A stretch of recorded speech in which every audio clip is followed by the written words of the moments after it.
Hey, what is up guys? Welcome to RAM Overload. Today I'm going to show you guys how to make your Reddit account private. And by private I mean that when someone goes to your profile, they're not able to see your posts, they're not able to see your followers or anything, your likes, anything on your account activity.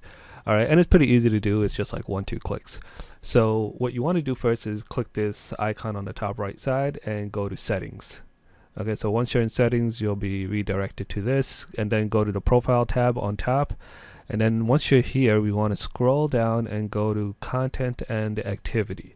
Okay, so expand that and make sure you have a hide all selected. So once this is selected, it'll hide all your posts and your communities that you're active in your profile. All right, so we want to hide that. And then your followers, if you don't want to show your followers, you want to disable this button over here also.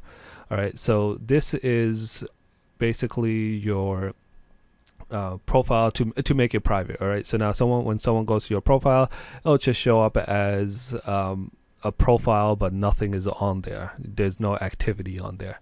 So yeah, that's pretty much it. It's really easy to do. It's really simple. So yeah, let me know what you guys thoughts are. If this video helped you, give it a thumbs up. Don't forget to subscribe, and I will see you guys next time. Peace.